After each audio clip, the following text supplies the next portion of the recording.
Hola, ¿qué tal? Muy buen día tengan todos ustedes. Mi nombre es Julio Alejandro Gutiérrez Prieto, soy médico nefrólogo, actualmente profesor titular de la especialidad de nefrología en la Universidad Autónoma de Chihuahua en el Hospital Central del Estado.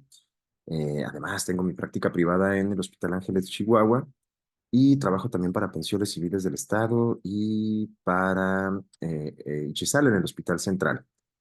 Vamos a ver un tema un poquito amplio, que no quiero que se me vayan a ofuscar o sentir, porque son temas realmente bastante amplios, que, bueno, ustedes ya tienen los resúmenes, espero que les hayan dado una leída, una checada, pero aparte vamos a tener un taller posteriormente dentro del curso, un taller presencial, en donde me gustaría que ustedes anotaran, tomaran allí notas, apuntes de preguntas o cuestiones que les gustaría que mencionáramos también en este taller. Si bien el taller va a ser de abordaje de enfermedades glomerulares, pues podemos tener el tiempo y tomar el tiempo para tocar ciertos puntos que hayan faltado en esta clase, que pues trataré de no hacerla tan extensa, pero la verdad es que pues son dos temas bastante importantes que quiero aclarar allí, puntos bastante específicos que yo creo que son de utilidad para el médico de primer contacto.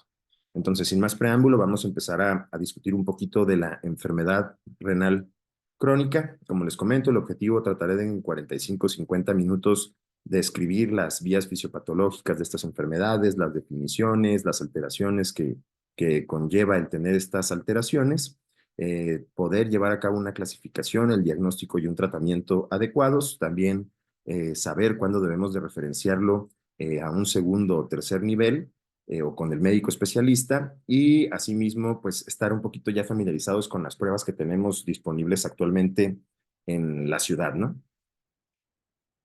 Hablando de enfermedad renal crónica, ¿qué es la enfermedad renal crónica? Bueno, la enfermedad renal crónica se define como eh, anormalidades estructurales, ¿sale?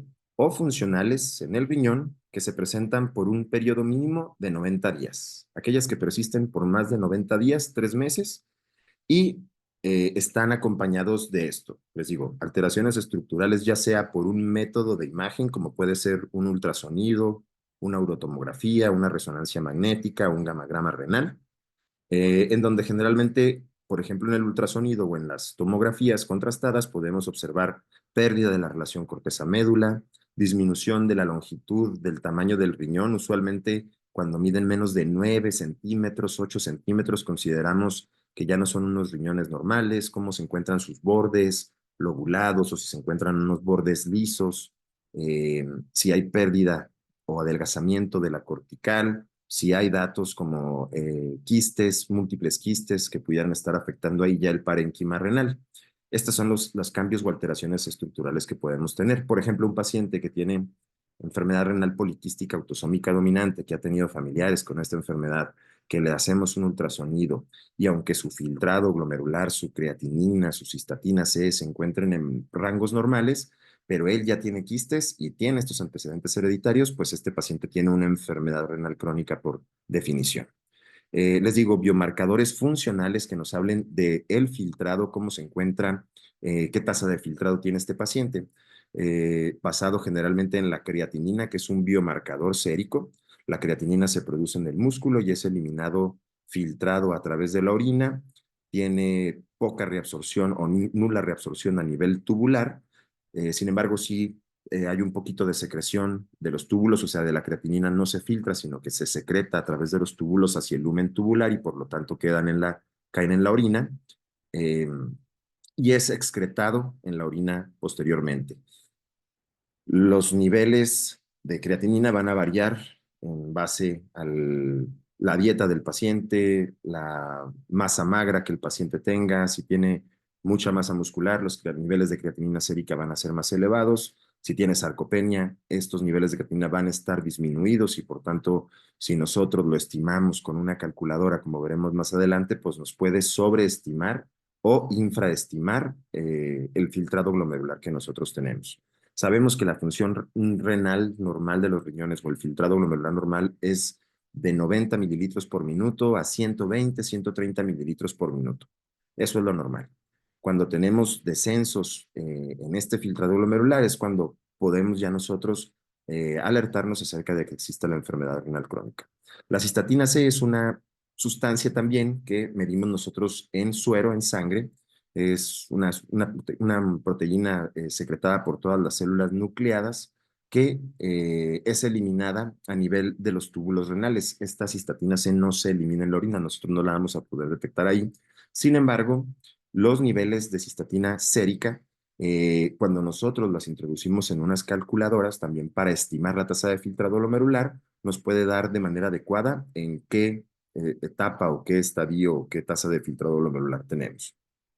A su vez también podemos tener biomarcadores de daño, como puede ser la presencia de proteínas en la orina, de albúmina en la orina, eh, la presencia de ellos en muestras de orina individuales, en exámenes generales de orina o en pruebas un poquito más específicas, como puede ser la relación albúmina-creatinina en muestra única de orina o relación proteína-creatinina en muestra única de orina. La persistencia por más de 3 meses de estos biomarcadores, pues nos hablan también de daño. Al igual también puede ser la presencia de hematuria. Hay enfermedades renales que tienen predisposición para presentar hematuria, como puede ser síndrome de Alport, enfermedad de membrana basal delgada, que estos pacientes presentan hematuria de manera persistente y son indicativos de que hay una enfermedad renal. Y estos pacientes pueden tener alterada el filtrado glomerular o no, o sea, pueden tener disminuida esta tasa de filtrado o la pueden tener conservada. Pero es importante que para que se defina como crónico debe de tener una persistencia por más de 3 meses estas alteraciones. Se estima a nivel mundial que un 10% de la población presenta algún grado de enfermedad renal, ya sea en etapas tempranas, etapas moderadas o etapas ya avanzadas, encontrándose actualmente que es como la cuarta, quinta causa de muerte en pacientes a nivel mundial y se estima que en los próximos años pues va a ocupar los primeros lugares, ¿no? Generalmente hay manifestaciones que se pueden presentar ya en etapas más tardías. Lamentablemente, esta es una enfermedad eh, que se presenta de manera muy silenciosa y generalmente hasta que tenemos enfermedad renal crónica avanzada es cuando ya puede haber alteraciones como puede ser la disminución del volumen urinario, el edema como tal, les digo, la hematuria, la proteinuria, alteraciones en la presión arterial. Y en niños también se puede manifestar como retraso en el crecimiento. A nivel mundial, las principales etiologías, diabetes e hipertensión. Diabetes es la principal con un 32%, la hipertensión un 19%, glomerulopatías, enfermedades propias del glomérulo con un 18%, la uropatía obstructiva nada despreciable, también tenemos un gran porcentaje de pacientes en las que no podemos identificar la causa porque este paciente ya llegó en etapas muy tardías, en donde ya sus riñones ya están muy disminuidos de tamaño, ya no son biopsiables y no podemos llegar a un diagnóstico. Y son estos pacientes que llegan generalmente ya con urgencia dialítica, ¿no? Estos pacientes que requieren, que ya llegan con creatininas de 7, 8 o más, eh, con síntomas, síndromes urémicos, hipercalemias, acidosis, etcétera, que lo que requerimos es iniciar una terapia de reemplazo renal. ¿Cómo la clasificamos? Y esto es de suma importancia para todos los médicos y para poder llevar a cabo una adecuada estadificación y ver cuál es el seguimiento que se le tiene que dar. Se divide de acuerdo a las guías CADIGO, Kidney Disease Improvement Global Outcomes. Las más actuales son del 2024 para el tratamiento de la enfermedad renal crónica. Pero esta tablita, este mapa de calor, ya lo venimos usando desde hace mucho, mucho tiempo en la que dividimos nosotros la enfermedad renal de acuerdo al filtrado glomerular que tenemos, a la tasa de filtrado glomerular, que esto, como ya les comenté, puede ser estimado, o sea, calculado mediante los valores séricos de creatinina o cistatina o la combinación de ambos. Y nosotros vamos a dividir la enfermedad renal de acuerdo al grado de la tasa de filtrado que tengan. Una etapa 1, arriba de 90 mililitros por minuto, pero que son estos pacientes que les comento que pueden tener alteraciones estructurales como enfermedad renal poliquística autosómica dominante, que aunque su filtrado todavía no se ve afectado en etapas tempranas, pues lo podemos catalogar como una enfermedad renal crónica. Estos pacientes con enfermedad de membrana basal delgada, con glomerulonefritis crónicas, etcétera. Una etapa 2, cuando se encuentra entre el 60 y el 89 la tasa del filtrado, que es una etapa que pues tiene un muy leve decremento. Una etapa 3 que a su vez la etapa 3 la dividimos en 3A y 3B, de acuerdo a esta tasa de filtrado, eh, que va entre 30 y 59 mililitros por minuto por 1,73 metros cuadrados de superficie corporal. Etapas más avanzadas como cuando se encuentra por debajo de 30 la tasa de filtrado de 15 a 29, y una etapa 5 en la que ya cae el paciente, aparte de la enfermedad renal crónica, una insuficiencia renal como tal o una falla renal, que es lo que le llaman enfermedad renal crónica terminal, end stage kidney disease o kidney failure, cuando se encuentra por debajo de 15 mililitros por minuto. Y a su vez, debemos de saber nosotros que catalogamos esta enfermedad de acuerdo a la presencia de albuminuria. Lo normal es que haya menos de 10 miligramos sobre gramo de creatinina en, de albuminuria. Albuminuria, la relación albúmina-creatinina en muestra única de orina menor a 30 miligramos sobre gramo es lo que consideramos normal. Idealmente menor a 10 es específicamente bueno para resultados cardiovasculares. Lo dividimos en lo que antes se conocía como microalbuminuria, cuando la albuminuria se encuentra entre 30 y 300 miligramos sobre gramo, que es lo que se le llamaba microalbuminuria, que ahorita es más bien albuminuria moderadamente incrementada, y una A2 cuando tenemos un paciente con una albuminuria severamente incrementada, cuando se encuentra por arriba de 300 miligramos de albúmina sobre gramo de creatinina. Estas unidades pueden llegar a ser un poco confusas. Ya los laboratorios, tú pides esa relación albúmina-creatinina en muestra única de orina. Idealmente debe de ser la primera orina de la mañana, pero también lo podemos obtener en base a recolecciones de orina de 24 horas para medir albúmina en orina de 24 horas, o también podemos utilizar las proteínas totales como tal, o sea, proteínas como las proteínas en orina de 24 horas. También podemos hacer ciertas relaciones de las proteínas creatinina en la muestra única de orina. Lo normal es que haya menos de 150 miligramos de proteínas totales en la orina. De arriba de esto ya se considera un equivalente aproximado a tener 30 miligramos de albúmina.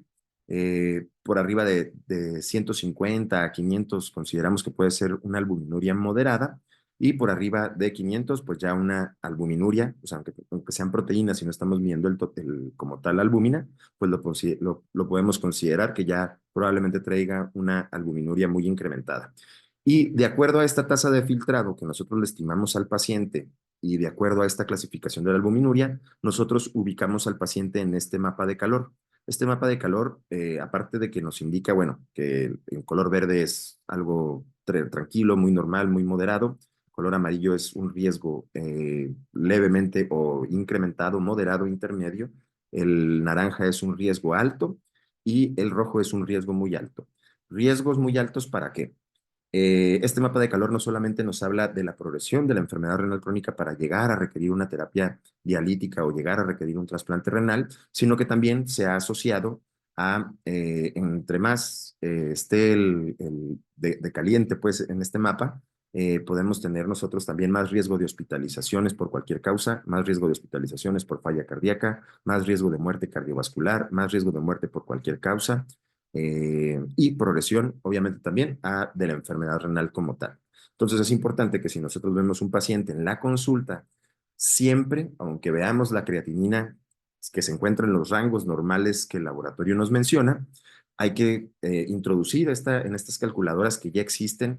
La que actualmente se recomienda es que utilicemos la fórmula de CKD-EPI, CKD-EPI del 2021, que ya tiene, puedes introducir tus parámetros con la creatinina sérica, con la cistatina sérica o con la combinación de ambas, y han demostrado tener muy buena correlación con el filtrado glomerular medido por otros métodos, ya sea gamagrama, un método de imagen que lo mide, pruebas más específicas también como la depuración de creatinina también es una prueba en la que nosotros medimos, no calculamos, estamos midiendo el filtrado glomerular.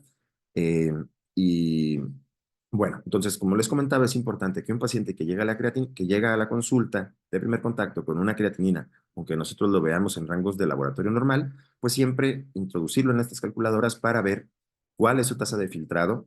En estas calculadoras se utiliza el sexo, la edad, la raza, en algunos casos, y este, Y nada más, en CKD-EPI prácticamente esos son los únicos parámetros que se utilizan, y que tengamos calculada la albuminuria para nosotros poder, bueno, si un paciente nos llega de 30 años con una creatinina de 1.5 y nos da una tasa de filtrado glomerular aproximadamente de, no sé, vamos a decir 45 mililitros por minuto, lo ubiquemos nosotros en nuestra mapa de calor y a su vez, midamos esta albuminuria para poder categorizarlo y ver en qué riesgo se encuentra.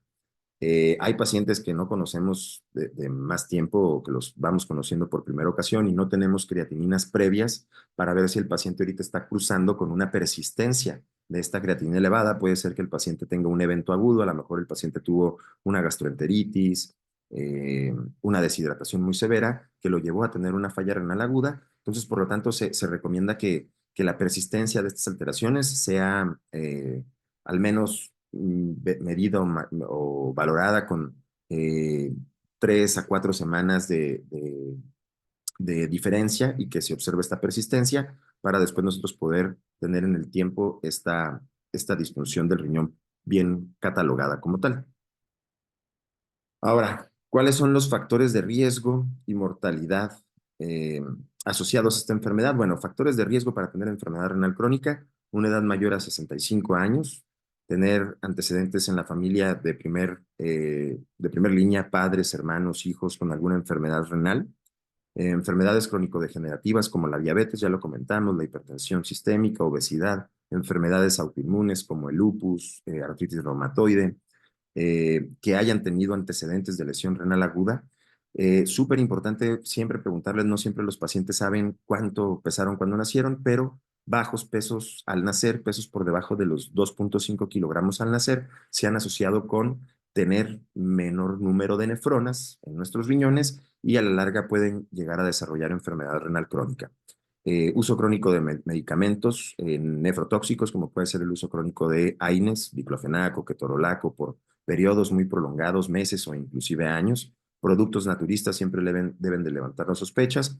El estilo de vida, tabaquismo, toxicomanías, hábito alcohólico. El alcohol realmente en moderadas, sin exceso cantidades, no afecta mucho al riñón, pero el tabaquismo y las drogas sí. Y como les comenté, la enfermedad renal crónica se asocia a tener estos desenlaces compuestos cardiovasculares mayores, lo que se le conoce como el MACE, Major Adverse Cardiovascular Events, como puede ser infarto agudo al miocardio, EB6 isquémico o hemorrágico, insuficiencia cardíaca o arritmias y síndromes coronarios agudos. Eh, Ahorita ya está muy en boga todo esto del síndrome cardiorrenal metabólico, que espero que después tengamos oportunidad de platicar un poquito al respecto, ¿no? Dentro de los mecanismos fisiopatológicos que tenemos en la enfermedad renal crónica, sabemos que la pérdida de las nefronas funcionantes estimula que las otras nefronas remanentes que queden intenten compensar, intenten hiperfiltrar. Estas nefronas, a su vez, que van quedando conforme se van destruyendo las otras, van a hipertrofiarse y van a ser sometidas a un estrés mucho más alto, van a tener un aumento mucho mayor de la presión intraglomerular, del filtrado, de la presión intraglomerular, que van a llevar un estrés de cizallamiento al podocito, a la membrana basal, y van a llevar a una alteración en la hemodinámica renal, que va a conllevar por la liberación de sustancias inflamatorias, estrés oxidativo, el estrés de cizallamiento al que se someten, a un grado de fibrosis. A grandes rasgos, esto es como que lo que nos habla de los mecanismos fisiopatológicos de la enfermedad renal, que es como lo que les comentaba de las personas que tienen bajo peso al nacer, que pues tienen menos nefronas. Esas nefronas tratan toda su vida de estar hiperfiltrando y a la larga pues pueden llegar a desarrollar este tipo de enfermedades. Los pacientes con obesidad también presentan estas etapas de hiperfiltración. Los pacientes con diabetes en etapas tempranas también tienen hiperfiltración cuando están descontrolados de su glicemia. Los pacientes que nada más nacen con un riñón, pacientes que perdieron un riñón ya sea por infecciones, cálculos, donación renal inclusive, pues pueden estar sometidos a este mayor estrés de hiperfiltración y por lo tanto poder llegar a tener un deterioro de la función del riñón. ¿Qué complicaciones sistémicas se presentan cuando ya tenemos la enfermedad renal crónica, especialmente en etapas ya moderadas, una 3B para abajo? podemos empezar a presentar alteraciones como lo es los niveles de hemoglobina y hematocrito, la anemia o anemia renal que se le conoce. Recuerden ustedes que la eritropoyetina es producida a nivel eh, de unas células peritubulares, alrededor de los capilares peritubulares renales, en donde estas células hace 2 años aproximadamente las descubrieron, se llaman células NORM. Les digo, eran unos fibroblastos que se encontraban ahí a nivel de los capilares peritubulares que sensan la variabilidad del oxígeno que se encuentra a nivel del riñón. Es una zona muy altamente, muy metabólica, con muchas demandas de oxígeno, en donde cualquier cambio pues hace que estas células sensen que hay oxígeno bajo, y estimulan la producción de eritropoyetina para tener un mejor aporte de la hemoglobina en los diferentes tejidos, ¿no? Eh, a su vez también, conforme el órgano que se encarga de regular la presión arterial a través del sistema renina-angiotensina-aldosterona es el riñón. Entonces, pacientes con enfermedad renal crónica pueden presentar hipertensión, pero es importante saber que a veces la hipertensión también puede ser la causa de la enfermedad del riñón, especialmente si el paciente no ha llevado un control adecuado o tiene un diagnóstico muy tardío, ¿no? Cuando la tasa de filtrado glomerular cae por debajo de 40, empieza a ver lo que le conocemos como el trastorno óseo mineral o la enfermedad mineral ósea, que ahora se le conoce como enfermedad mineral ósea cardiovascular también, debido a que estas alteraciones en el calcio, en el fósforo, en la PTH, en el factor de crecimiento de fibroblastos 23, eh, empiezan a hacer que haya un remodelado cardíaco, mayor hipertrofia ventricular izquierda, y mayor calcificación, las alteraciones en el calcio y en el fósforo que estos pacientes presentan, generalmente un calcio bajo y un fósforo alto, hacen que haya una precipitación de estos cristales y haya una calcificación de las arteriolas. Al final de cuenta, el paciente renal no fallece por falta de diálisis, fallece por eventos cardiovasculares en la mayoría de los casos. Puede haber disfunciones endocrinas también. Recuerden ustedes que el riñón se encarga de metabolizar la insulina que el cuerpo produce y la insulina exógena que nos podemos o que los pacientes se pueden administrar. Se encarga de destruir, de metabolizar esta insulina. Por lo tanto, pacientes que tienen o que empieza a caer su filtrado glomerular, que usan insulina, por ejemplo, de repente tienen que empezar a bajar la dosis porque empiezan a presentar periodos de hipoglicemia, o inclusive los pacientes pues ya llegan a tener la diabetes en autocontrol, que es lo que le llamamos como el síndrome de burnt out diabetes. Y recuerden también aparte que el riñón se encarga de producir aproximadamente un 5 a un 10% de la gluconeogénesis que produce el cuerpo. Entonces perdemos estas capacidades y el paciente con diabetes tiende muchas veces a controlarse mucho mejor, pero ya en etapas más finales, ¿no? Recuerden ustedes también que el riñón se encarga de la producción de bicarbonato y la excreción de ácidos en la orina. Entonces el paciente se presenta con acidosis metabólica, con niveles de bicarbonato bajos, por debajo de 22, en los que en ocasiones pues tenemos que suplementarlo como una terapia alcalina para evitar las repercusiones que la acidosis metabólica perpetuada puede llegar a tener, como puede ser la sarcopenia, descalcificación ósea, etcétera. Y bueno, síntomas asociados a esta uremia elevada, ureas por arriba de 214 miligramos de cilitro, BUNS por arriba de 100, pueden llevar también a tener síntomas urémicos, como puede llegar a ser el prurito, ¿sale? Estos pacientes tienen mucho prurito, ocasionalmente algunos de ellos, la escarcha urémica, el que presenten luego eh, como una escarcha en la piel, escarcha urémica, pero necesitan ser valores bastante elevados de urea para que esto pase. Puede haber derrames pericárdicos, serositis, derrames pleurales, asociados a todo esto, ¿no? Entonces, es una enfermedad que afecta pues prácticamente toda la homeostasis del cuerpo, pero que lamentablemente en etapas muy tempranas es muy silenciosa, ¿sale?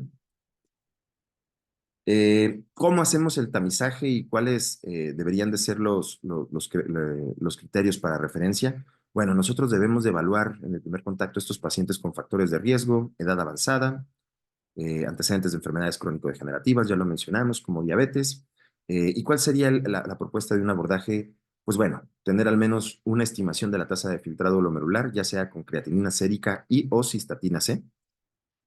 Solicitar un ultrasonido renal bilateral, que prácticamente ahorita ya en todos los gabinetes o laboratorios lo realizan médicos radiólogos, médicos ultrasonografistas, en donde podamos nosotros evidenciar cambios en la arquitectura renal, obstrucciones, quistes, tumores, etcétera. Y la evaluación, como ya les comenté ahorita, de la proteinuria. Acuérdense ustedes que en el examen general de orina, el valor normal para la proteína que detecta el examen general de orina, las tiras reactivas, es la albúmina precisamente. Entonces, el que aparezca ahí de repente una cruz, trazas, dos cruces, tres cruces, nos debe de llevar a solicitar un estudio un poquito más cuantitativo para ver en dónde vamos a estadificar a este paciente y ver si tiene estas alteraciones por esta filtración y esta pérdida de las proteínas a través de la membrana basal. Si tenemos esto, bueno, pues lo clasificamos nosotros en nuestro mapa de calor y de acuerdo al color, entre más amarillo, naranja, rojo, pues a lo mejor ya podemos llegar a considerar la referencia al nefrólogo de manera oportuna. Si no presenta nada de alteraciones en estos riesgos, al menos el seguimiento anual con estos laboratorios para tratar de discriminar e identificar a tiempo a estos pacientes. Como yo les digo, si el paciente sí presenta alteraciones o esta enfermedad renal crónica, las recomendaciones son generalmente evaluar cada 3 a 6 meses. Si es más severa la enfermedad, si es un paciente ya en etapas muy avanzadas que probablemente corre el riesgo de necesitar terapia dialítica, pues a lo mejor citarlo cada mes, cada 2 meses, dependiendo de cómo sea el grado, ¿no? La necesidad del paciente. ¿Qué intervenciones terapéuticas son las que debemos de interactuar?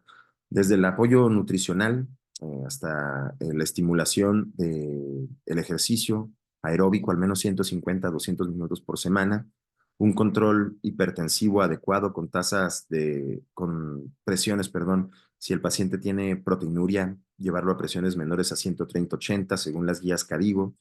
Si el paciente tiene diabetes, pues tratar de tenerlo con una hemoglobina glucosilada al menos menor a 7, menor a 6.5, lo mejor que podamos si el paciente es joven, si no tiene tanta carga de morbimortalidad, pues tratar de ser un poquito más estrictos con esto. Y en cuanto a la dieta, les digo, si el paciente tiene proteinuria o albuminuria, tratar de llevar a una dieta con proteínas entre 0.8 a 1 gramo por kilogramo de peso al día, del peso, al menos el 120% del peso ideal si el paciente es obeso, y evitar el consumo excesivo de sal, no más de 5 gramos, o sodio no menos de 2 gramos al día. Como les comentaba, la referencia a nefrología de primera vez debe de enviarse a todo paciente que tiene estos marcadores positivos, que tenga una albuminuria o proteinuria mayor a 300 miligramos en 24 horas y debe de ser valorado al menos 2 veces por año. Si el paciente tiene un control metabólico, ya tiene una enfermedad renal crónica instaurada, tratar de tener un bicarbonato mayor a 18 en una gasometría venosa para que no les anden funcionando las arterias en laboratorio, solicitar una gasometría venosa, evaluar el bicarbonato y tratar de tener este bicarbonato en metas por arriba de 18. En dado caso de que tenga un bicarbonato menor a esto, podemos suplementarlo con bicarbonato de sodio, hay cápsulas que traen de 500 miligramos a 1000 miligramos de bicarbonato de sodio. Generalmente usamos 1 gramo al día, 2 gramos al día, dependiendo de la severidad de la acidosis. En pacientes que padecen de hiperuricemia y que han tenido episodios de gota, intentar llevarlos al valor normal de la hiperuricemia. Si el paciente no ha tenido antecedentes de gota, está muy debatido ahí en qué tanto tener el nivel del ácido úrico. Hay ahorita ciertas recomendaciones porque no hay evidencia de que el tratarlo esto retrase la progresión de la enfermedad renal como tal, el tratar el ácido úrico. Una hemoglobina meta. Las guías recomiendan tener una hemoglobina por arriba de 10, ¿sale? Arriba de 10, 11.5, 12 máximo. Y si presenta estas hemoglobinas, pues a lo mejor el paciente va a necesitar empezar a utilizar hematímicos, como puede ser hierro bioral, hierro inyectable, hierro intravenoso, hierro intramuscular. Podemos hacer uso también de complejo B, ácido fólico, ciertos hematímicos. Y cuando cae por debajo de 10 la hemoglobina, usualmente podemos hacer una prueba con hierro inyectable, 1 gramo más o menos, y medir a las 2 semanas eh, cuánto se elevó la hemoglobina. Y si no tuvimos una buena respuesta, pues comenzar a utilizar la eritropoyetina humana recombinante, ¿no? En sus diferentes presentaciones. Dentro de intervenciones generales, las guías recomiendan pues una dieta sana, la actividad física, como ya lo comentamos, evitar el uso de sustancias que puedan presentar mayor deterioro, el manejo del peso, ¿sale? En pacientes con enfermedad renal crónica, como les decía, un poquito más estrictos en las guías en cuanto a las pacientes en cuanto a hipertensión. Generalmente en nefrología recomendamos una presión arterial menor a 130/80. Si el paciente tiene alto riesgo cardiovascular también, pues a lo mejor llevarlo por estos estudios que salieron previamente, el estudio Sprint y todo, que vinieron a cambiar un poquito las guías, en que las guías de cardiología ya son un poco más estrictas en llevarlos a por debajo de 120/80. Eh, Aunado también a estos medicamentos como son los ISGLT2, dapagliflozina, empagliflozina, canagliflozina, que han demostrado tanto en población diabética como no diabética el beneficio en el retraso de la progresión de la enfermedad del riñón. Obviamente se pueden utilizar en pacientes diabéticos con la finalidad también de mejorar el control glicémico, pero en pacientes no diabéticos con enfermedad renal crónica están más que indicados utilizar estos medicamentos siempre y cuando tengan una tasa de filtrado glomerular por arriba de 20, al menos con la empagliflozina, dapagliflozina por arriba de 25, probablemente después puedan ser un poquito más liberales estos valores de inicio, pero lo utilizamos ¿por qué? Porque disminuye la hiperfiltración de estas nefronas que van quedando y van tratando de hiperfiltrar y a la larga estabilizan el filtrado glomerular y hacen que la pendiente pues sea menos inclinada en cuanto a la progresión de la enfermedad renal se trata. Los GLP-1, los agonistas del receptor de GLP-1 ahora indicados pues para la obesidad, que tanto están en popularidad en la actualidad, también han demostrado beneficio a nivel de los desenlaces renales y cardiovasculares. En pacientes con diabetes, actualmente tenemos también fármacos como pueden ser los antagonistas del receptor de mineralocorticoides no esteroideo, como es la finerenona, que ya está disponible en muchas instituciones públicas y en el medio privado particular, que no es un medicamento realmente caro. Y bueno, otros antihipertensivos que podemos llegar a utilizar para el control también de esta presión arterial, especialmente los YECAS, los ARA2, que son los que han demostrado reducir la albuminuria y la proteinuria al disminuir la hiperfiltración, la filtración, la presión intraglomerular, que nos van a dar estos beneficios en cuanto a la reducción de la albuminuria y los desenlaces renales y cardiovasculares también. Por eso en nefrología siempre preferimos, tener fármacos que inhiben el sistema renina-angiotensina-aldosterona con el YECA o el ARA2, aunado también, si el paciente tiene albuminuria por arriba de 30, utilizar finerenona y también los ISGLT2 como la dapagliflozina o empagliflozina. Y bueno, controlar el riesgo cardiovascular, como puede ser llevar a niveles adecuados de colesterol LDL, de triglicéridos, de HDL, con el uso de estatinas de moderada o alta intensidad, como puede ser la atorvastatina, la rosuvastatina, eh, los antiagregantes plaquetarios, en dado caso de que haya antecedentes ya cardiovasculares. Y bueno, como les comentaba ahorita, manejar las alteraciones como pueden ser en la enfermedad mineral ósea, en la acidosis, en los valores de potasio, tratar de llevarlos a lo normal, y manejar la anemia como ya platicábamos ahorita. Como les comentaba, existen también nuevas herramientas para tamizaje y para determinar el riesgo de progresión que estos pacientes tienen, además de este mapa de calor cuando lo clasificamos. Hay una calculadora que pueden encontrar ustedes en internet, que pueden accesar desde su celular o desde su computadora en el mismo consultorio, que es la calculadora de riesgo de Kidney Failure Risk Equation.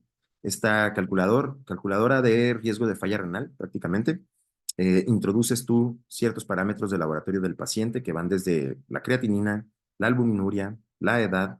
eh, hay fórmulas más extendidas dentro de esta misma calculadora en las que incluyes albúmina sérica, niveles de bicarbonato, valores de los electrolitos del fósforo y te dice qué riesgo de progresión tiene este paciente para llegar a enfermedad renal crónica en los siguientes 2 años y en los siguientes 5 años.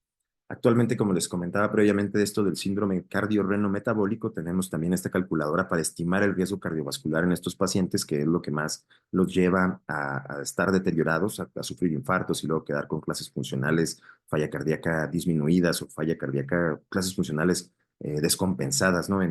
Con estos pacientes existe esta calculadora Prevent. Esta es la calculadora que les comentaba previamente para valorar el riesgo de progresión que existe para falla renal, para llegar a necesitar diálisis. o trasplante renal. Y esta es la calculadora Prevent, que también la pueden encontrar en línea para calcular el riesgo del paciente y en base a esto, pues ya también tomar las medidas necesarias para ser precavidos. Ahora, cuando iniciamos terapia dialítica o terapia de soporte renal, o terapia de sustitución renal es un término que ya casi no se prefiere debido a que no sustituye realmente la función renal, es un tratamiento que soporta meramente. Tenemos dos modalidades para tratar la insuficiencia renal crónica terminal o la enfermedad renal crónica terminal. Una disculpa. Tenemos, hay dos maneras, ¿no? En las que iniciamos. De manera urgente, porque el paciente llega ya con una enfermedad renal muy avanzada. Inicialmente el paciente se le había dicho que necesitaba diálisis, el paciente no aceptó y llega vía urgencias descompensado y usualmente pues ya eh, aceptando esta terapia dialítica en la que pues generalmente tenemos que colocar un catéter para realizar una hemodiálisis o podemos colocar un catéter de diálisis peritoneal para iniciar diálisis peritoneal. Esas son las dos modalidades disponibles que tenemos en México, la hemodiálisis intermitente y la diálisis peritoneal. Actualmente ya tenemos también otra cosa que se le llama hemodiafiltración en línea, que no me voy a meter ahorita muy a fondo en esto, pero es un poco mejor que la hemodiálisis porque aclara solutos de mediano tamaño y ayuda ha demostrado pues en estudios, en ensayos clínicos, aumentar la sobrevida de estos pacientes. Es algo que ya está disponible también en México. Aquí en Chihuahua todavía no tenemos una unidad que tenga estas máquinas especiales, pero ya vienen en los próximos meses. Ahorita estamos octubre 2025, probablemente para el próximo año ya lo tengamos disponible.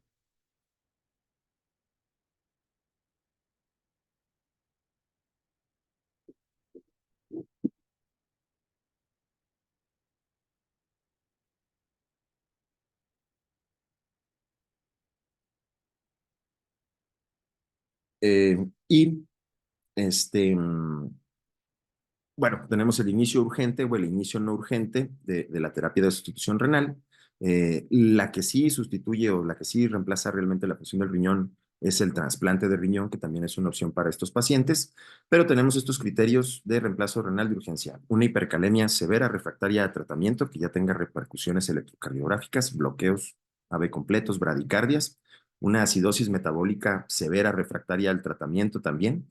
Eh, en la que por más infusiones de bicarbonato que le demos al paciente no mejoramos su bicarbonato, una sobrecarga hídrica refractaria a tratamiento que ya tiene dosis de diurético muy altas, tiene furosemida 80 miligramos cada 8 horas y pues el paciente persiste dematizado, tiene combinación de múltiples diuréticos, ya sea diuréticos de asa, antiacídicos, ahorradores de potasio, y que todavía sigue con refractaria a tratamiento.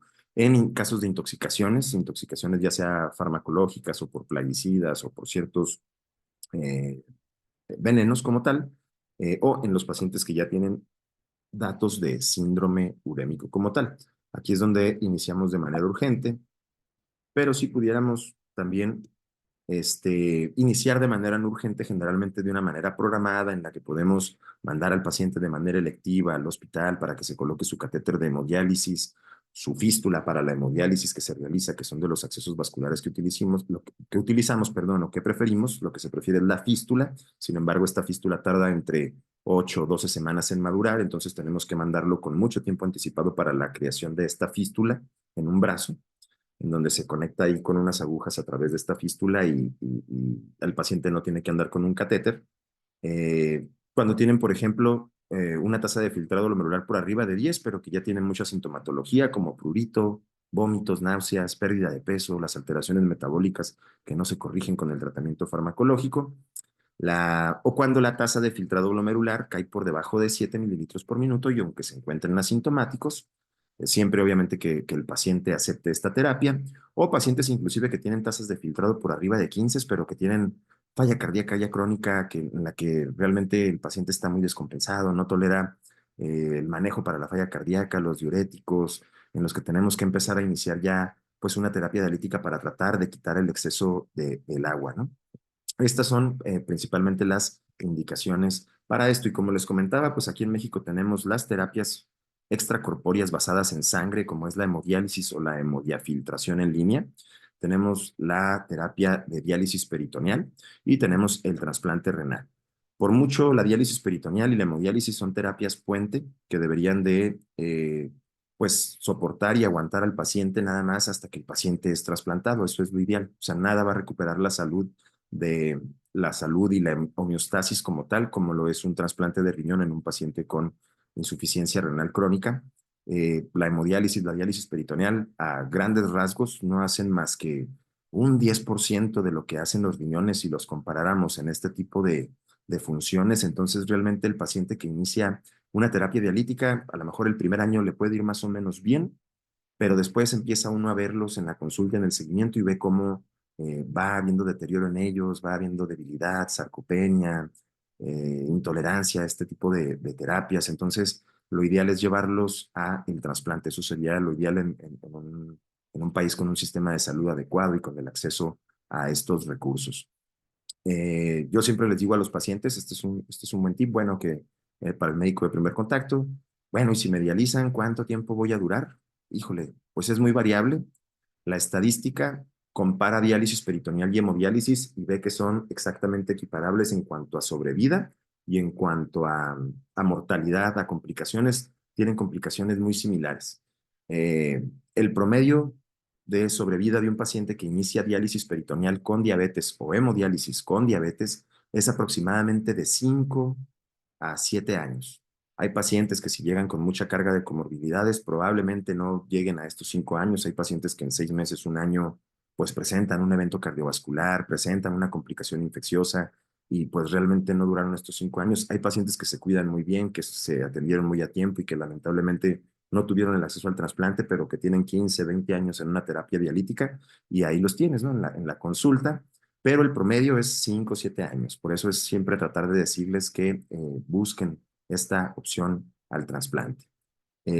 Estas son las grandes generalidades de enfermedad renal crónica. Vamos a ver lo de lesión renal aguda también. Eh, pero como les digo, apunten sus dudas, apunten sus preguntas y con gusto cuando tengamos el taller presencial podemos resolver estas dudas. Voy a poner pausa a la grabación para continuar con el siguiente tema. Este, y continuamos más adelantito.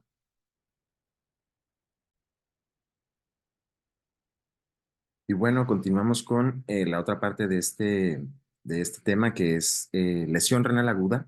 Como les comenté ahorita previamente al inicio de la sesión, o sea, son temas muy amplios en los que trataremos de abordar estas generalidades, pero en el taller presencial ahí con gusto resolvemos dudas e inquietudes que tengan para pues pasarles más tips o cosas que puedan ser de utilidad para ustedes en cuanto a la consulta, ¿no? De este tipo de pacientitos.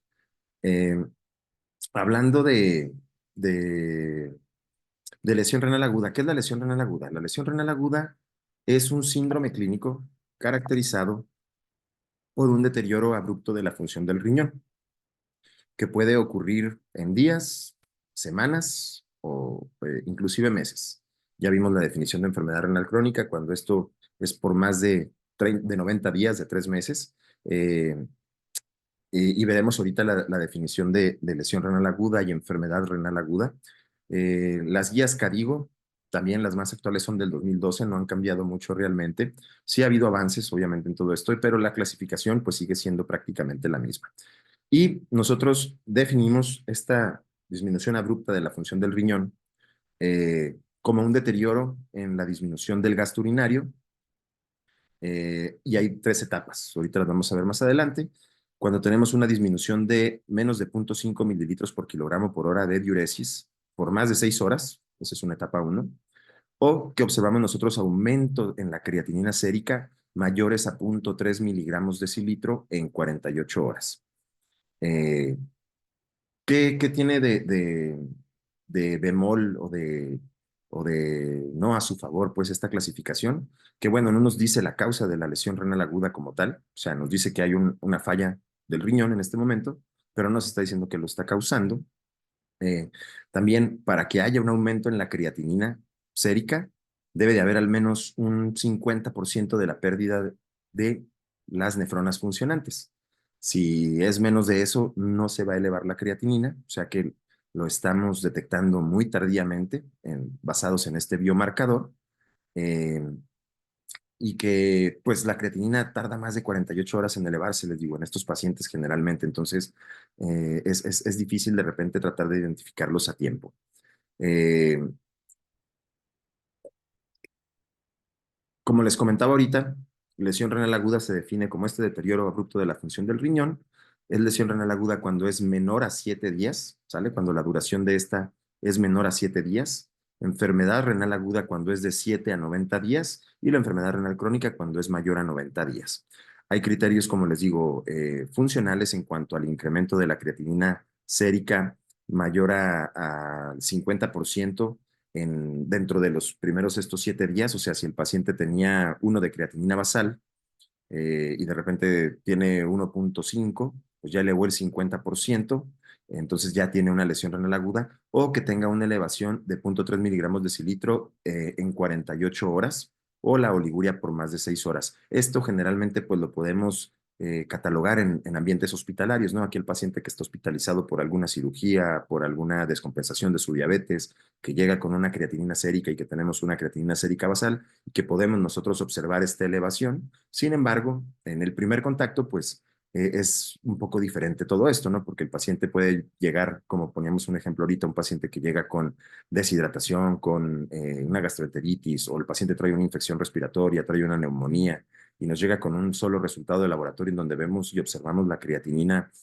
sérica elevada, y no sabemos si este paciente tiene enfermedad renal crónica o enfermedad renal o lesión renal aguda. Esto es lo difícil con este tipo de biomarcadores, en donde tenemos que ser bastante juiciosos, ver los factores de riesgo que el paciente tiene, por ejemplo, para tener enfermedad renal crónica, solicitar los estudios, como en la parte previa de la clase vimos, ultrasonido renal, solicitarle al paciente es bien importante si tiene algunos laboratorios previos.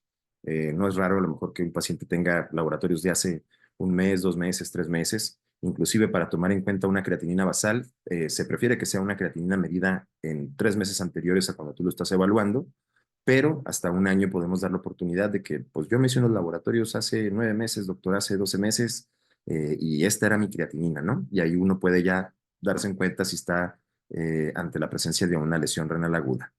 Eh, la clasificación de estas está basado en unos criterios que yo estoy seguro que ya muchos conocen, los criterios de Rifle, que son los criterios viejitos del 2004. Luego vinieron los criterios de Akin, del Acute Kidney Injury Network en el 2007. Y luego ya en las guías que digo trataron de juntar estas dos clasificaciones para poder definir y estadificar bien a estos pacientes en cuanto a una lesión renal leve, una lesión renal moderada o una lesión renal severa, etapa 1, 2 o 3. Generalmente se le pone la nomenclatura es lesión renal aguda, CADIGO 1, CADIGO 2, CADIGO 3, con números, no de los números romanos, porque es muy común que siempre lo pongan con números romanos.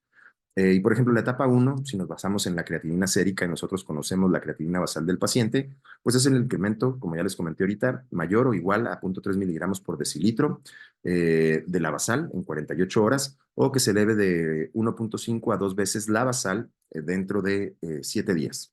Una etapa 2, un incremento de 2 a 3 veces la creatinina basal. Y una etapa 3, cuando se eleva más de 3 veces esta creatinina o llega a ser mayor o igual de 4 miligramos por decilitro, o que el paciente tiene necesidad de una terapia dialítica, aquí ya se considera una etapa 3.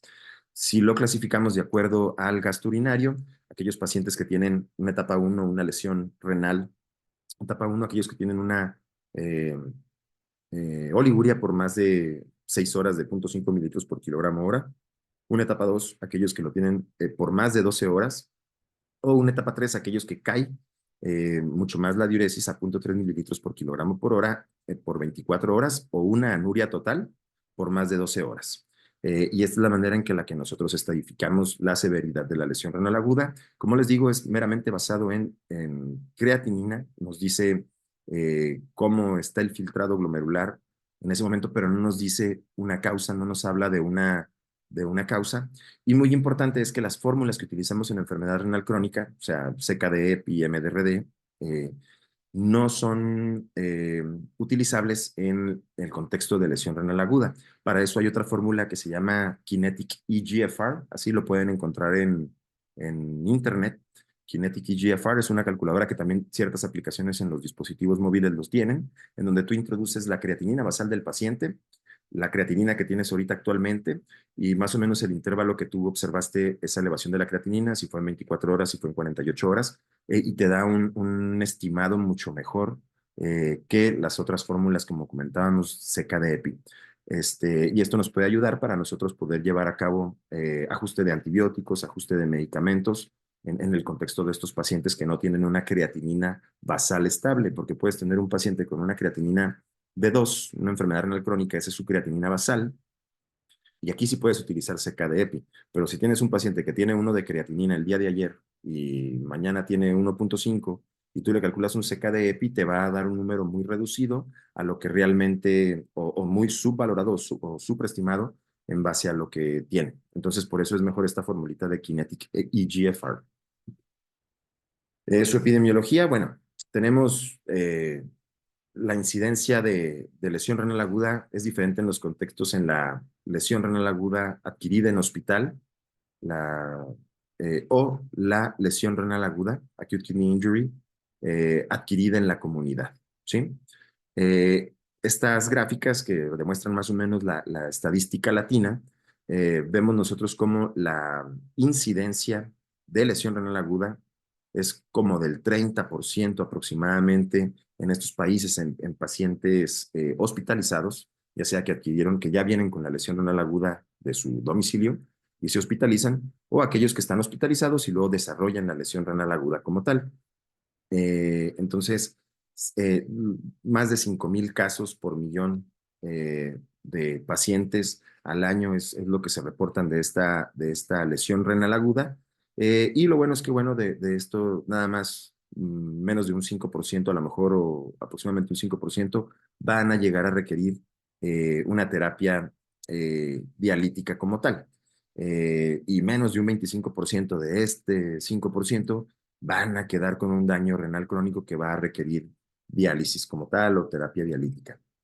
La etiología, como les comento, el que nosotros la podamos clasificar no nos está diciendo qué es lo que está causando la lesión renal aguda. O sea, la lesión renal aguda es un diagnóstico secundario a, por ejemplo, lesión renal aguda secundaria a sepsis, lesión renal aguda secundaria a cirugía cardíaca, lesión renal aguda secundaria a una gastroenteritis. Pero nosotros, para tratar de didácticamente entenderla, la clasificamos en tres grandes rubros, ¿no? La lesión renal aguda prerrenal, en la que un choque hipovolémico, deshidrataciones, gastroenteritis, etcétera, nos llevan a una baja en el filtrado glomerular. El cuerpo trata de defenderse reteniendo líquidos si es lo que ha perdido, entonces el riñón baja su filtrado glomerular para no perder esto. En causas intrarrenales, como pueden ser glomerulonefritis, como pueden ser nefritis intersticiales secundarias a fármacos, secundarias a infecciones, o podrenales, por ejemplo, como secundarias a uropatía obstructiva secundaria a una hiperplasia prostática o a una litiasis como tal. Eh, y lo que se ve afectado aquí en el riñón, pues pueden ser diversos compartimentos. Podemos tener lesiones a nivel vascular como tal, o sea, puede haber pacientes que tienen microangiopatías trombóticas, que pueden tener eh, vasculitis como tal, que van a causar daño a nivel vascular. Puede haber daño a nivel glomerular, como pueden ser las glomerulonefritis autoinmunes, glomerulonefritis infecciosas, que ya veremos más adelante en otra clase. Puede haber lesiones a nivel del intersticio y de los túbulos, como son las nefritis intersticiales. Puede haber lesión tubular como tal, muerte y apoptosis de las células del túbulo, del epitelio tubular, secundarias a sepsis, a isquemia, a choques, etcétera. Entonces se alteran estos cuatro compartimentos y son los que nos conllevan a tener esta presentación. Y nosotros eh, podemos catalogar las causas de la lesión renal aguda en factores que son de susceptibilidad, o sea, cosas que nos hacen ser susceptibles a presentar una lesión renal aguda, y a factores de exposición, que nos expusimos a esto y desarrollamos una lesión renal aguda. Por ejemplo, una susceptibilidad es la edad avanzada, la deshidratación o tener un bajo volumen circulante como tal, sexo femenino es una susceptibilidad, la raza negra es otra susceptibilidad. El presentar enfermedad renal crónica previa nos hace más susceptibles a tener una lesión renal aguda agregada a la enfermedad renal crónica, que es lo que comúnmente le llaman o le llamamos enfermedad renal crónica agudizada. Enfermedades crónicas como puede ser falla cardíaca, cardiomiopatía isquémica, hipertensión, eh, problemas pulmonares como el EPOC, hepatopatías como puede ser la cirrosis no alcohólica, el hígado graso, la diabetes como tal, un factor de riesgo súper importante de susceptibilidad, antecedente de cáncer, y las nuevas terapias de exposición, como pueden ser las terapias, las quimioterapias, las inmunoterapias nuevas actuales, el que el paciente tenga anemia también lo predispone a desarrollar mayor lesión renal aguda, y las exposiciones, como les comentaba, como puede ser la sepsis, la enfermedad crítica, un paciente que está hospitalizado en terapia intensiva tiene mucho más riesgo de presentar lesión renal aguda que un paciente que está hospitalizado en un piso general. Obviamente, pues por la gravedad de la enfermedad, se entiende, ¿no? Que es un paciente más grave y que pues va a tener más riesgo. Un estado de choque perpetuado, quemaduras por las pérdidas insensibles de los líquidos, el trauma como tal, pacientes politraumatizados, pacientes inclusive con trauma craneoencefálico tienen más riesgo de lesión renal aguda. La cirugía cardíaca es una exposición bastante importante, especialmente cuando se utiliza bomba extracorpórea. Cirugías cardíacas cirugías no cardíacas, perdón, mayores, como pueden ser cirugías de cadera, reemplazo de cadera, cirugías abdominales por un proceso de sepsis abdominal, el uso de medios de contraste, que realmente el uso de medio de contraste intravenoso en estudios tomográficos con contraste intravenoso,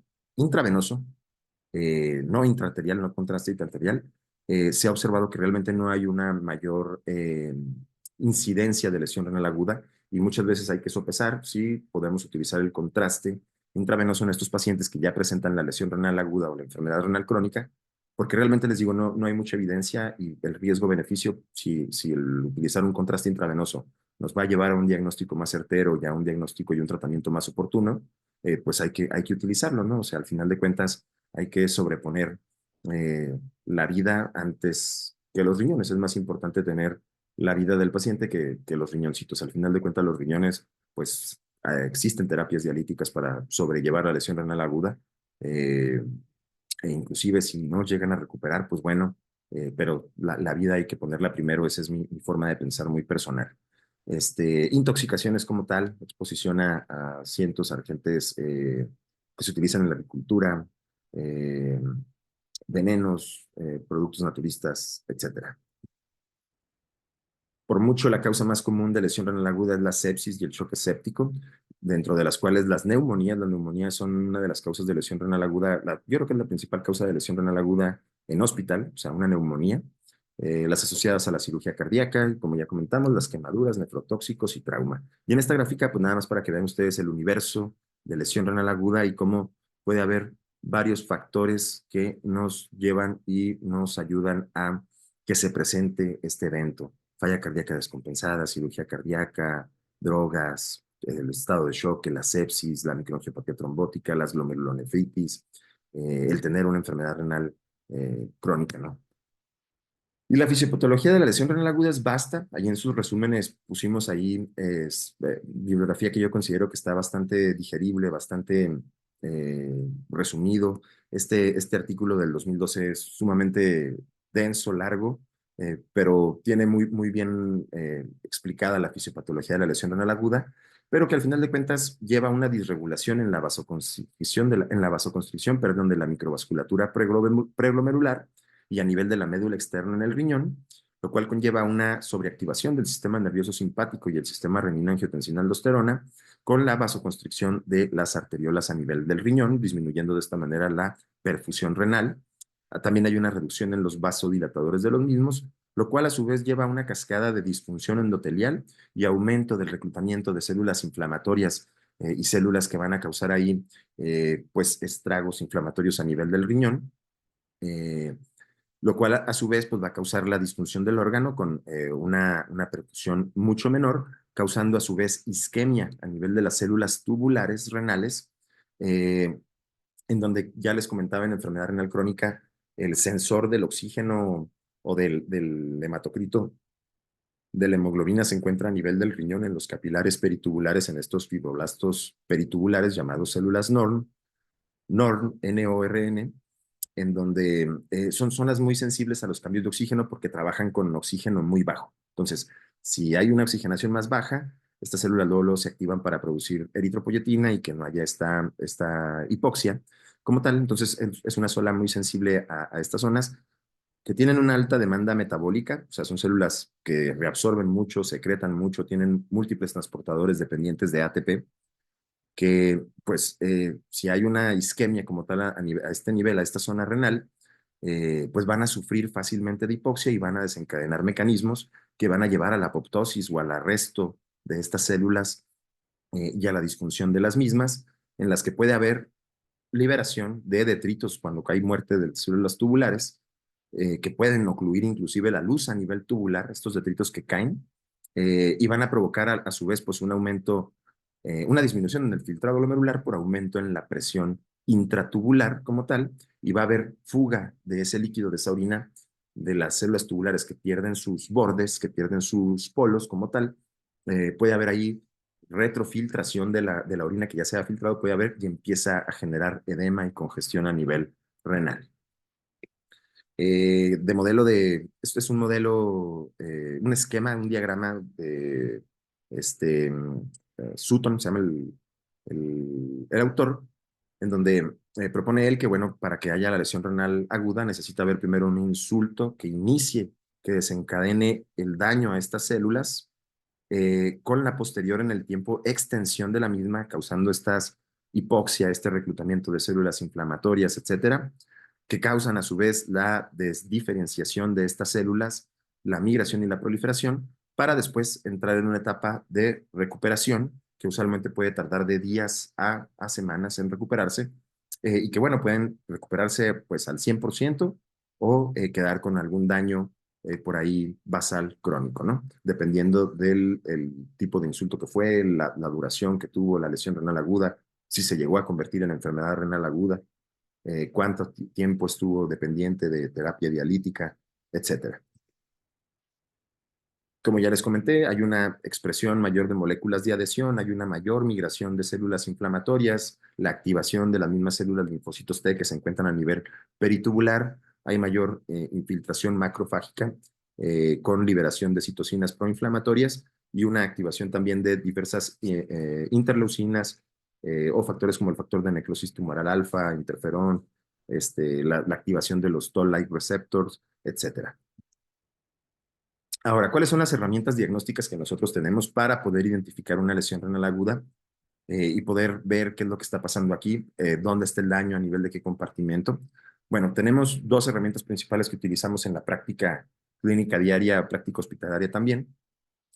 Una de ellas es el sedimento urinario, pedir un examen general de orina al paciente para que realicen un sedimento urinario en donde nosotros vamos a buscar ciertas células o componentes en la orina.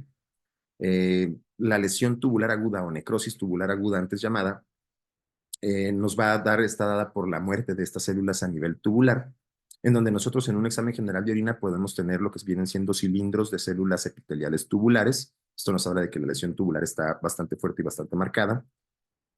Células de cilindros granulosos que los reportan ahí en el sedimento urinario, en el examen general de orina. Puede haber células o cilindros, perdón, con abundantes también leucocitos, cilindros leucocitarios, que nos hablan de que hay mucha inflamación a nivel renal. Esto lo vemos en infecciones como pielonefritis o enfermedades autoinmunes como puede ser lupus eritematoso sistémico, glomerulonefritis postestreptocócica, células en patologías que están causando mucha inflamación a nivel renal, nefritis intersticial aguda, o podemos también tener cilindros eritrocitarios, como también lo son en estas enfermedades que hacen que haya hematuria, como puede ser una glomerulonefritis por cualquier causa, puede ser lupus, puede ser una vasculitis ANCA, puede ser una nefropatía por IgA, el, una lesión renal por glomerulonefritis estreptocócica, postestreptocócica. Y a esto nosotros ver la presencia de eritrocitos o cilindros eritrocitarios y cilindros leucocitarios le llamamos un sedimento activo. Cuando no vemos esto le llamamos un sedimento blando. Hay otras células también cuando observamos los eritrocitos, el dismorfismo eritrocitario, o sea, que son eritrocitos que no tienen una forma normal. Especialmente hay muchos tipos de dismorfismo eritrocitario, o sea, hay células que pueden ser, por ejemplo, esquistiocitos, crenocitos, pero los más específicos son los acantocitos. Uno puede solicitar con su químico o al laboratorio que le den el porcentaje de dismorfismo eritrocitario y el porcentaje de acantocitos. Si vemos un dismorfismo eritrocitario por arriba del 25% o unos acantocitos por arriba del 5%, decimos que esa hematuria, esos cilindros, esos glóbulos rojos que están pasando por aquí, por la membrana basal, que se están filtrando, vienen de ahí. Es precisamente eso, una hematuria glomerular, como veremos más adelante. Esto es como para evaluar un examen general de orina, aunado a los laboratorios pertinentes como son electrolitos séricos, BH para evaluar leucocitosis, marcadores de infección, marcadores de inflamación, eh, los electrolitos séricos, como ya les comentaba, hipercalemia, todo esto, pero esto nos puede orientar un poquito a qué tan severa está la lesión. Si nosotros vemos cilindros granulosos, cilindros de células epiteliales tubulares, la lesión renal aguda se considera severa y tiene riesgo de progresar. Nosotros los nefrólogos tenemos ahí ciertos scores que utilizamos para evaluar el sedimento urinario, damos ciertos puntajes y lo aunamos generalmente a una cosa que se llama test de estrés de furosemida. El test de estrés de furosemida es en un paciente que se presenta o que desarrolla lesión renal aguda por cualquier causa, usualmente que descartamos que no sea una deshidratación, que no esté depletado de volumen, que no esté hipovolémico, que el paciente ya está reanimado hídricamente bien. Aplicamos un test de estrés de furosemida, que es la aplicación de 1 miligramo por kilogramo de furosemida al paciente vía intravenosa en bolo. Eh, y administramos este bolo y monitorizamos las siguientes 2 horas. Si en las 2 horas subsecuentes hubo menos de 200 mililitros de diuresis, se dice que esta prueba es positiva, o sea, tiene una prueba de estrés de furosemida positiva, y este paciente tiene riesgo de progresar la lesión renal aguda a etapa 1, etapa 2, progresar a una etapa 3 o requerir terapia de reemplazo renal. Esta prueba de estrés de furosemida aunada a un sedimento urinario bien realizado puede ir preparándonos a nosotros como médicos para decir, este paciente va a requerir diálisis, hay que irle poniendo el catéter para la hemodiálisis. Si orina más de 200 mililitros por minuto, nos dice que a lo mejor podemos esperar, que hay chance de que el paciente se recupere. Y si observamos esto y estas elevaciones, pues hay que tomar medidas también precautorias, ¿no? Quitar agentes nefrotóxicos, evaluar que el estado hemodinámico del paciente esté bien, tener ajustadas bien las dosis de antibióticos, no dar cosas que nos puedan verificar que el paciente esté reanimado adecuadamente hídricamente sin pasarnos al otro extremo. Entonces, estas dos herramientas diagnósticas tenemos muy buenas para predecir la progresión de la lesión renal como tal. Test de estrés de furosemida y el sedimento urinario.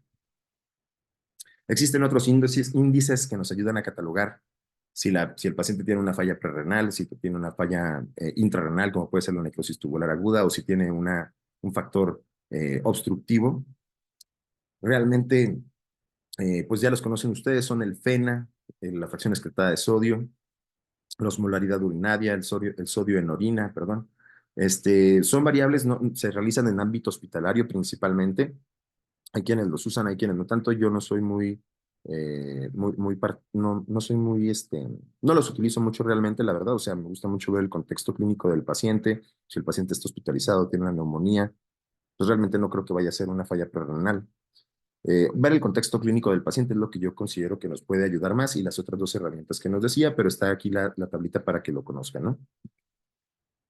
Ahora, la elevación de la creatinina, como ya les comenté, la creatinina y la cistatina nos ayudan, y la proencefalina, que es otro biomarcador que aquí no tenemos en México, nos hablan de cómo está filtrando el riñón o qué tanto está filtrando el riñón, ¿sale? Es como yo les digo cuando los cardiólogos te dicen, tiene una falla cardíaca con una fracción de eyección del ventrículo izquierdo del 50%. O sea, cómo está la función del riñón en ese momento, qué tanto está filtrando. Pero además, existen otros marcadores de daño que se pueden elevar, que no nos hablan y no nos van a decir cuánto está filtrando el riñón, o sea, no nos dice cómo está el aclaramiento de esos riñones, pero nos dice que el riñón está sufriendo daño, ¿sí? Son estos marcadores de daño que tú puedes tener, por ejemplo, en un paciente que se sometió a cirugía cardíaca, entró con creatinina de 1, sale a las 6, 7 horas de la cirugía, le tomas laboratorios de control, trae 1 de creatinina, pero tú me diste estos marcadores de daño, que muchos de ellos son en orina o en sangre pueden ser. Uno de los más conocidos es el NephroCheck, que es una tirita reactiva que tú metes en una muestra de orina del paciente que tiene riesgo de lesión renal aguda.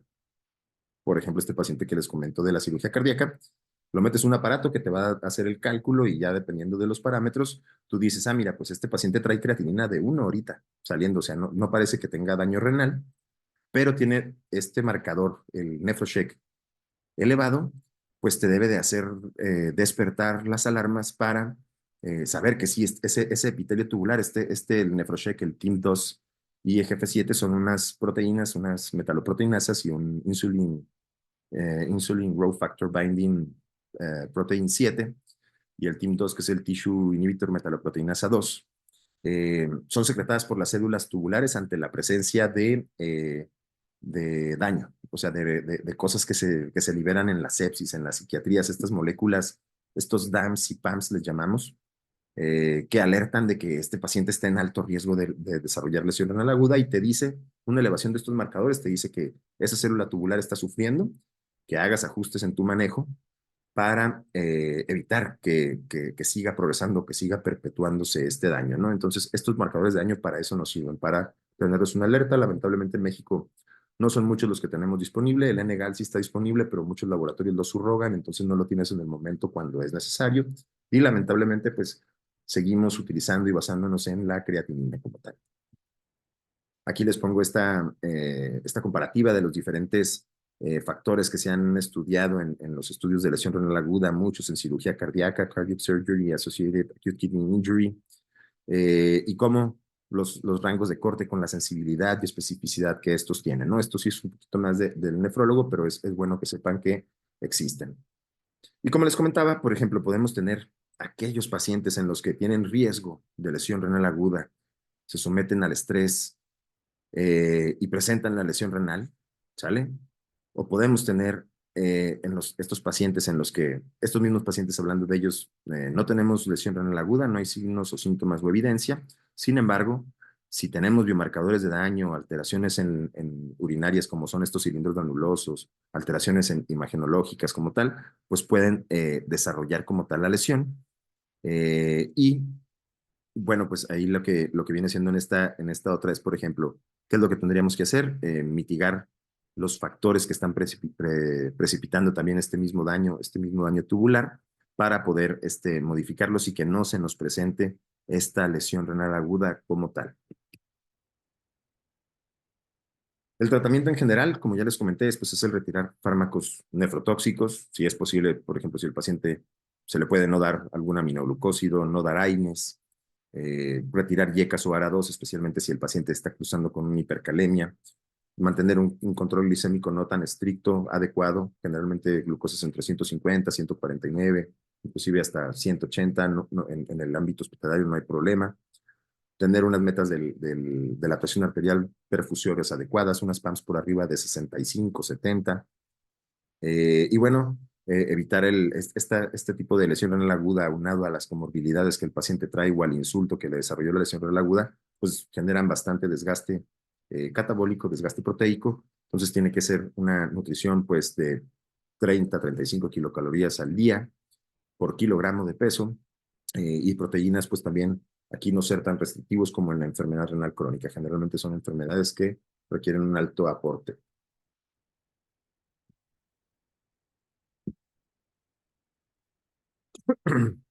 Dentro del tratamiento general de estos pacientes en cuanto al uso de los cristaloides, tenemos diferentes tipos de cristaloides, como es la solución salina al 9%, esta solución fisiológica, que de fisiológica no tiene nada porque tiene demasiado cloro, 154 miliequivalentes, es demasiado. Por lo tanto, el utilizar solución salina puede perpetuar una acidosis metabólica hiperclorémica.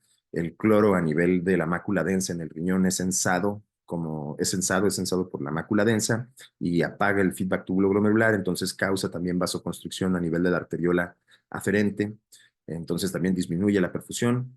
los nefrólogos generalmente no utilizamos solución salina, a menos de que el paciente esté cursando con una alcalosis metabólica por una reanimación basada en el pH, para tratar de contrarrestar ahí con el cloro el anión bicarbonato.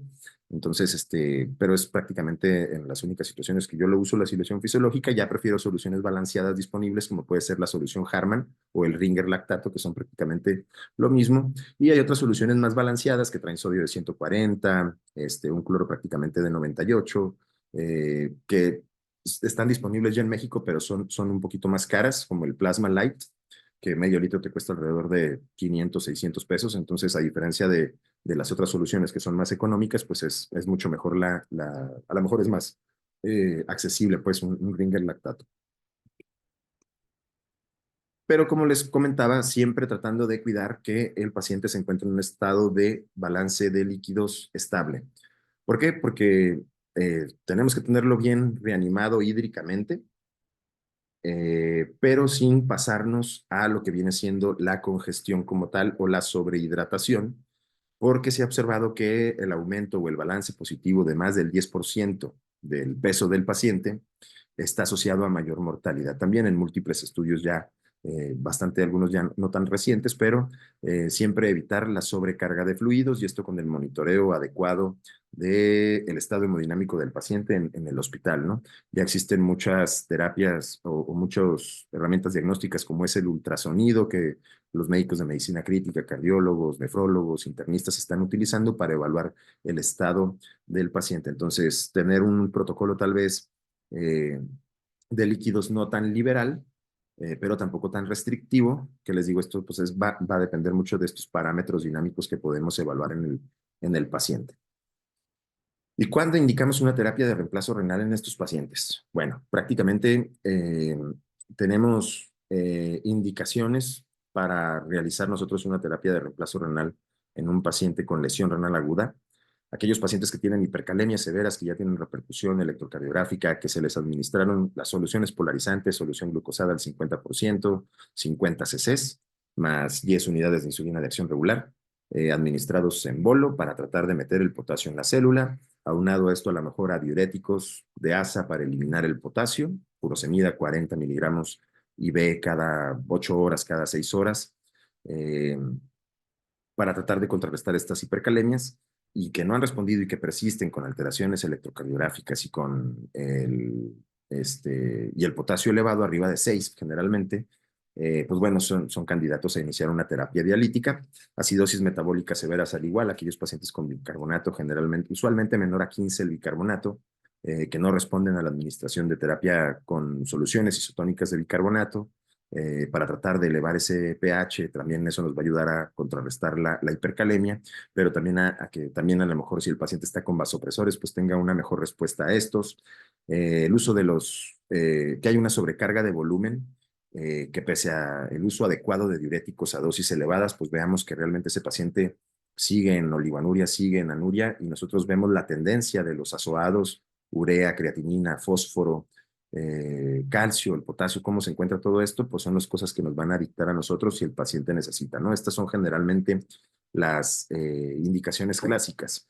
Sin embargo, también existen las indicaciones para otra modalidad, que son las terapias de reemplazo renal continuas que utilizamos en la terapia intensiva. Aquí en México ya hay disponibles varias marcas y varios modelos de máquinas que se prefieren en aquellos pacientes que tienen inestabilidad hemodinámica, que tienen hipertensión intracraneal también, porque no aumentan tanto la presión intracraneana como son las terapias convencionales, como es la hemodiálisis intermitente. En la corrección de disnatremias, por ejemplo, nosotros podemos corregir el sodio de manera más fácil con una terapia lenta, que son máquinas que se conectan las 24 horas al paciente durante los días que se requiera. O sea, generalmente no más de 7 días queda conectado el paciente a este tipo de máquinas en lo que recupera la función del riñón, o puede pasarse una terapia intermitente porque ya está más estable, o definitivamente, bueno, pues el paciente ya falleció y pues ya hubo que desconectarlo, ¿no? Hay otras terapias también ahí de soporte, por ejemplo, cuando hay falla cardiopulmonar y utilizan una cosa que se llama ECMO, es una membrana de oxigenación extracorpórea, que también se asocia mucho a lesión renal aguda. Entonces aquí utilizamos las dos terapias, o cuando requerimos soporte hepático, también podemos utilizar estas terapias, o en aquellas situaciones que requieren una remoción más constante de solutos o de líquidos, ¿no? Nos ayudan a ultrafiltrar con mucho mayor estabilidad al paciente de manera una estabilidad hemodinámica te brinda mucho más.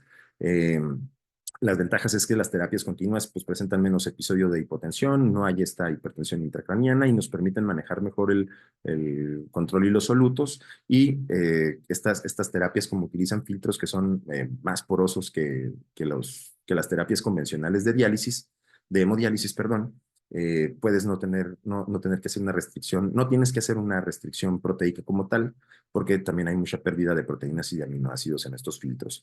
Les digo, aquí en México ya hay muchas terapias de este tipo, como es el Prisma, que es el más viejito que hubo, ya prácticamente no se usa. Está el Prisma Flex, el Prismax, está una máquina que se llama Amplia, la Multifiltrate, o sea, hay muchas maquinitas ya que en las terapias intensivas las tenemos, pero las desventajas pues obviamente son los costos también, el apoyo de enfermería también ahí que es más especializada, que está conectado las 24 horas y que tienes que estar al pendiente de estas máquinas para estar recambiando las bolsas que utilizamos, porque utilizamos bolsas con las soluciones que vamos a utilizar en este tipo de pacientes. Este, y tenemos que utilizar anticoagulación en algunos casos, en otros no. La verdad es que yo no uso anticoagulación en estos pacientes porque utilizo una técnica que se llama anticoagulación regional con citrato, que no anticoagula al paciente, pero sí anticoagula el circuito de la máquina, entonces, pero también es más costoso, ¿no? Entonces, estas son prácticamente las indicaciones. Como les digo, son temas amplios, son temas que quiero que pues, estén tranquilos, vamos a poder discutir más ahí si salen las dudas o algo en el taller presencial, pero espero que pues les haya quedado más o menos claro hasta aquí este primer tema.